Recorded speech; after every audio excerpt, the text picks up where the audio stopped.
his ex-wife and children claim that towards the end, right before he was going to disappear, or he had disappeared, that he was ready to divorce Carole. Oh. And that it was pretty well known by family and friends that the relationship was going really far south. He had also begun to transfer some of his business holdings to a company he ran in Costa Rica. And he left his executive assistant multiple documents. She had copies of his wills, his power of attorneys. She was actually named the power of attorney for both him and Carole.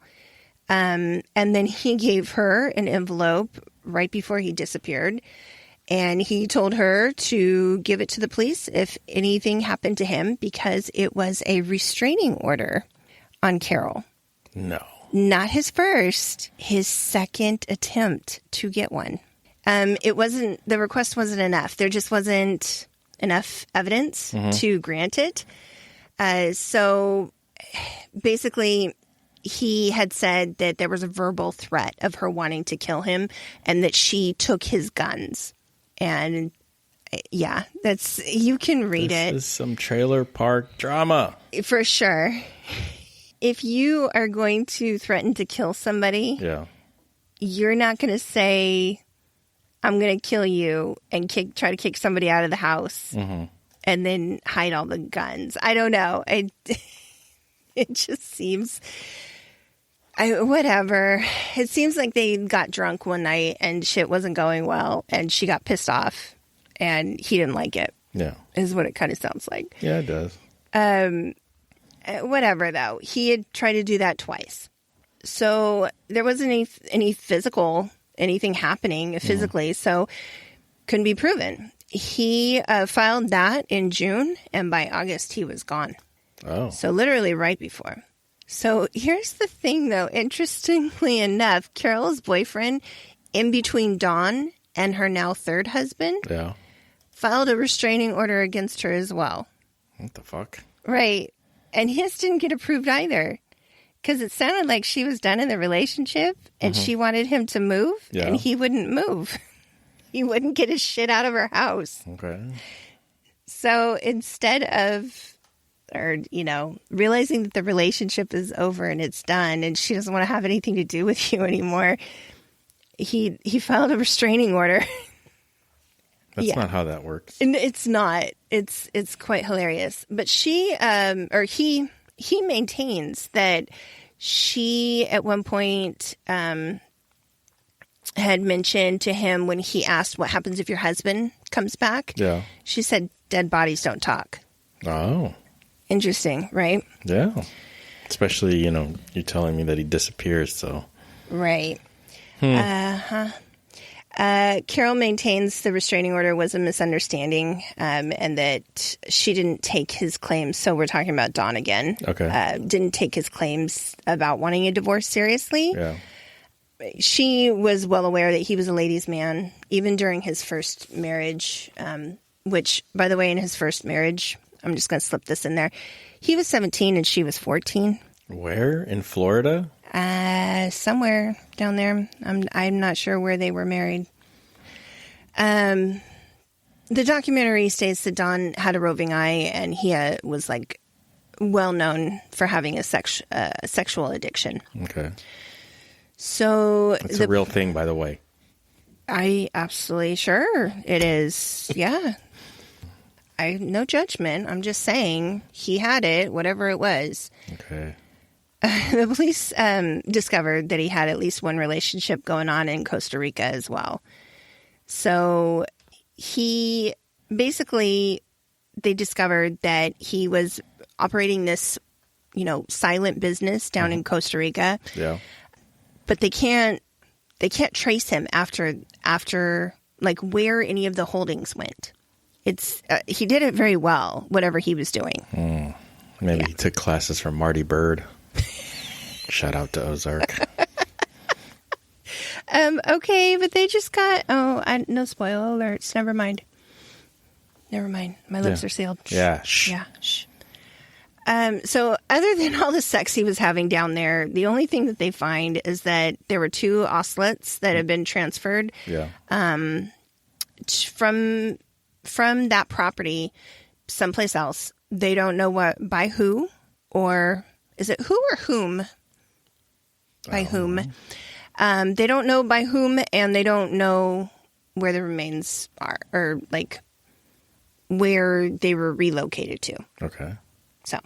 The ocelots. The ocelots. Okay. Yeah. But other than that, no other animals were transferred. I mean, she's got hundreds of animals up there, and God only knows what he had in Costa Rica because there's no accounting for all of it. Yeah. Carole states that he had multiple plane crashes, and that the last one that he had was pretty bad. She thinks that he had like fucked up his head. Basically, he was apparently having memory problems. He claimed he had memory problems. He forgot how to fucking fly. I guess. Well, he didn't have a real license anyway, so he should have never been in the damn plane. Oh, I thought he got it taken away. He, like, literally the day after he got it taken, like, suspended. Yeah. Yeah. People with money, they get to do shit that you and I don't get away with. I guess. She claimed that, from one minute to the next, he didn't know what was going on. So she wasn't surprised that he, quote unquote, disappeared. His lawyers and other friends call bullshit on that and say that she was just trying to set the stage for what follows. So biggest theory out there is that Carole killed him and fed him to the tigers. There's also a theory that he's buried under a septic tank on the property. I heard that from Mr. Exotic plenty of times. Right. Dig up the septic tank. Yeah. Apparently there's an issue with the timeline though. Those were dug and put in before he disappeared, or I don't know. Yeah. Another theory is that she had help. So her brother is a member of the sheriff's department, and it's suspected that he helped his sister out the night before Dawn went missing. Carole's out at 3 a.m. to go to Albertsons to get milk. Yeah. She breaks down, and her brother happens along with another deputy. Mm-hmm. And the other deputy gives her a ride home. A few hours later, Dawn's missing. Okay. So they're saying that maybe he took this van, went and picked up Dawn, did something with Dawn, and then parked it at the airport. His lawyer, though, his business lawyer says that as he understands it, Dawn was killed. And he won't say by who, but he says he wasn't eaten by the tigers because there would still have been bones and evidence. As Joe Exotic says, they dissolve bones. I don't know which is true. Dissolve bones how, though? And like their stomach acid is strong enough to dissolve bones. Sure. I don't know. I don't know either. Yeah. But he claims that she did it. He claims that he has her personal journals and he knows some of the details of their relationship. And of course, he taunted her repeatedly. Mm-hmm. The most hilarious thing that I think I saw during this episode was footage from his music video where I can only imagine what that would be looking like. He wrote lots of mullets and I don't know, cowboy hats and guns. Yes, he is actually dressed up like a priest with a cowboy hat. And he has a Carole Baskin look-alike who's shown feeding the tigers raw meat with a head on a platter. Mm-hmm. And the song is called Here Kitty Kitty. Okay. I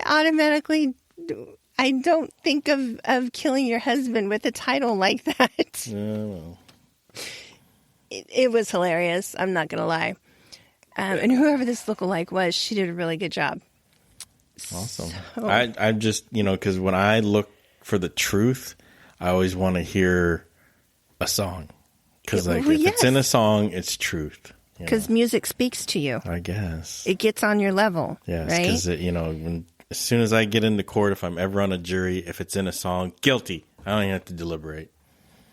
Yeah, especially guilty. Especially if it's Phil Collins in the air at night. No. Yes. No. I know how obsessed you are with that song. No. I'm not. Yes, you are. No. So with Dawn missing, how does she get control of the money? So not long after he goes missing, Carole calls Dawn's longtime handyman, and they go down to the office, which is a trailer at a job site, because she says she needs some paperwork. So the executive assistant works out of that office. They go down there, they cut the chains to, like, there's a chain fence around it. They cut the lock going into the office. They cut the power and the water to the trailer and move it. It seems a little extreme.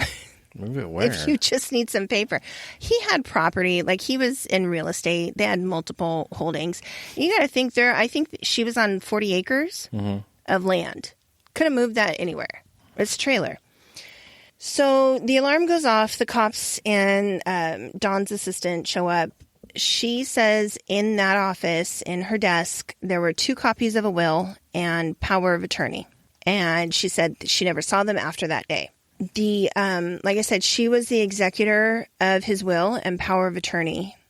And the power of attorney paper that Carole provides the courts has Carole listed as the executor. And what's a little odd is it says, this durable family power of attorney shall not be affected by my disability or disappearance.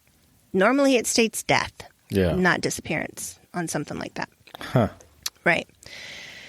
So after 5 years, Carole has him legally declared dead. His ex-wife and his kids state that she switched property around and she left them with the shitty stuff. While she kept everything that had better value. They say they ended up with 10% of Dawn's estate. And Carole claims that those were Dawn's wishes and that she tried to do right by them. They claim that they don't feel that much attention was given to the case and that police didn't look at it as they should have. They even went so far as to demand that the meat grinder on the property be tested for DNA. It didn't happen. Apparently, the meat grinder wouldn't have been big enough. It's not like an industrial meat grinder. Apparently, it's like one of those ones that you clamp on the edge of a table. It's just a personal, right? A home use one, right? Okay. They tried to give interviews to like People magazine and tried to do a couple others, but Carole filed a cease and desist and threatened like further legal action if they didn't shut the hell up. I don't know. I'm sure that they feel wronged, and I sympathize because when somebody dies, when your parent dies, I guess, and you aren't immediately like granted access to his things or his money. I can see where you would feel gypped. But I'm not gonna lie, they just kind of make themselves out to be really petty, just really bitter. And I'm looking at where they're doing the interview. They're not hurting for money. Like where they were sitting looked pretty decent. I don't know how they were paying for it. I don't know if that came from Dawn's money or what. They don't look like they're hurting, but I mean, I know that that's a perception.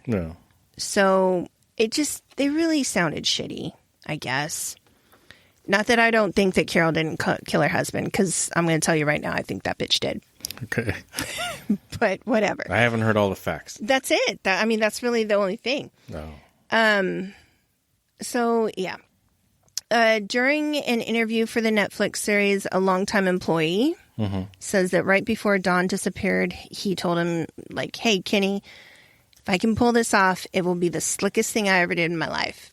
And he said he felt like Dawn had more to say, but he got interrupted by a phone call. So there's no way of knowing what it was that he was trying to pull off. But that was apparently right before he disappeared. Funny thing, Carole never has a funeral or a memorial for Dawn. She states that she got his death certificate, so that was 5 years later. She sat down, stared out a window, and zoned out for a few hours. And that was as close to a goodbye as she was going to give him. Oh, okay. But she sure did get all of his money. Sure. Yeah. Couldn't have buried him. Couldn't have put a plaque somewhere.